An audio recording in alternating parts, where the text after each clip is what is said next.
I want to ask you too, and this may be tough to talk about, I understand, but I want to ask you about how is there a chance that this is a true turning of the tide, or are we getting ahead of ourselves? Because I think some people mentioned it last year, right? And I think that was getting way ahead of ourselves, right?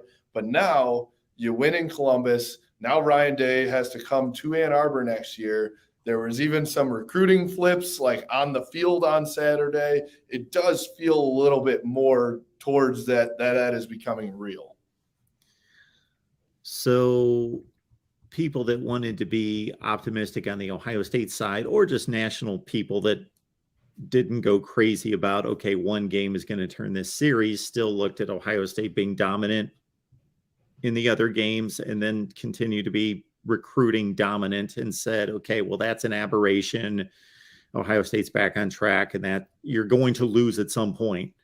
But now that they've won in both places and they've won emphatically in both locations, and I think at the very least, this is like a true war. It's like the 10-year war again, the start at to it. At the very least. Like. Yeah. At the most, I don't think on the Ohio State side, you can make the argument that, oh, well, that was just another one-off. Well, that's not a one-off. It's a two-off, and that's a trend.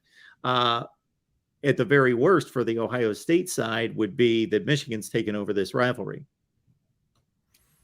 I think I would say if you were to just give me a scale, right, I would lean towards more that Michigan's taken over the rivalry. I don't think it's not like we're 90% of the way there, right? Yeah. But I'd say, whether it's 55-45 or 60-40 or something, the scale is trending that way. And so and I think that's where Michigan, I don't see a way that they're like taking a huge step back next year. The talent, they've still got a lot of talent there. I'm sure they will be without Blake Corum next year as well, as he probably moves on. But I think that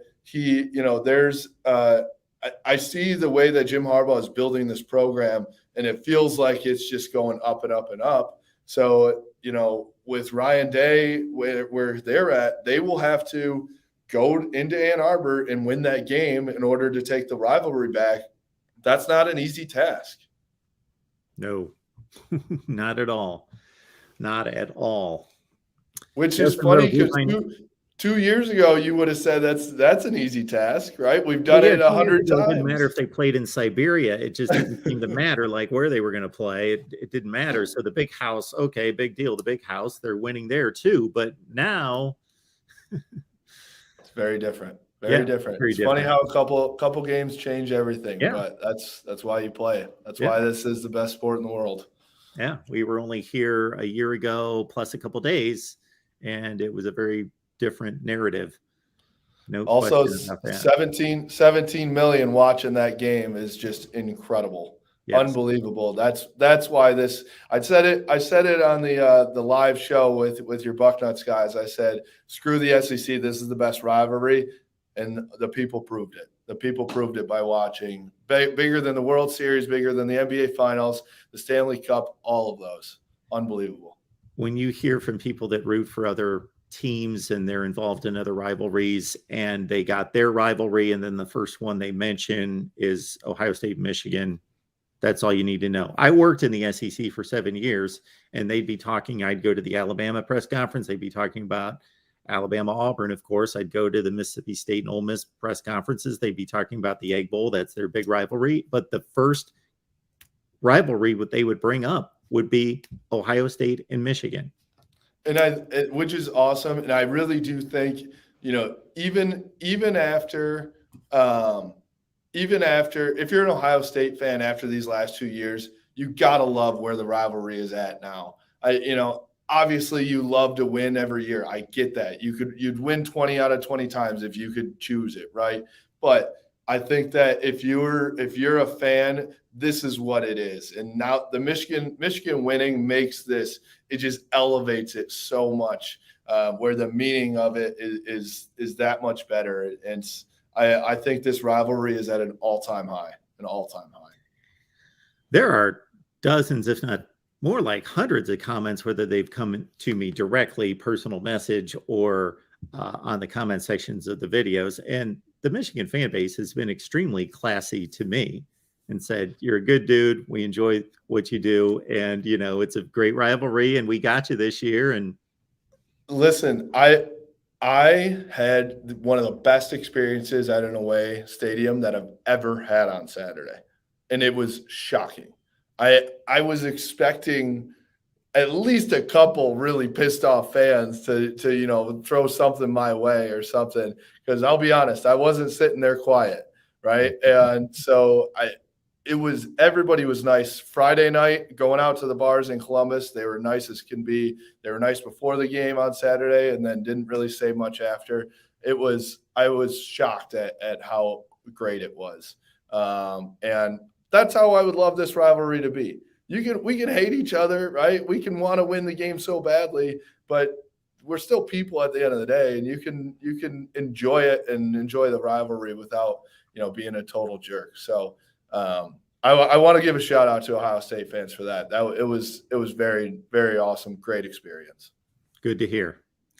Justin Rowe, bluebike90.com. Get on over there, bluebike90.com. Also Wolverine.plus, which some people may not be familiar with. So let us know exactly what that's all about.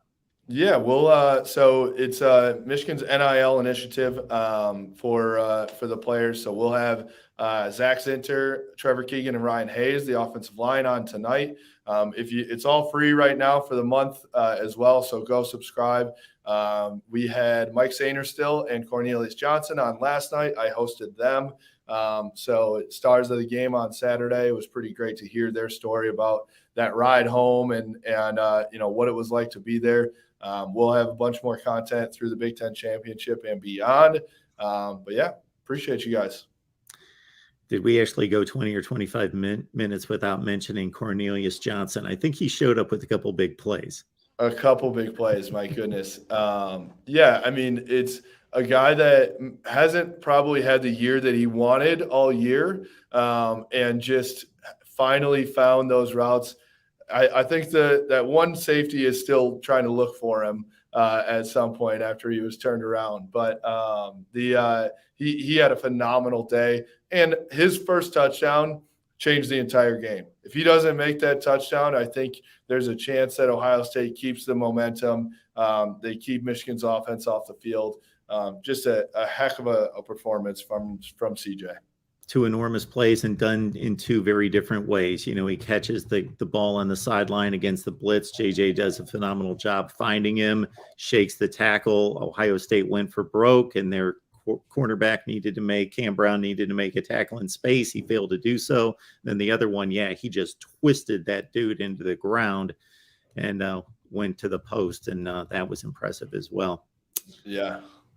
All right, Justin, appreciate you being here as always. Absolutely. Thanks, Mark. We appreciate you. Have a good one.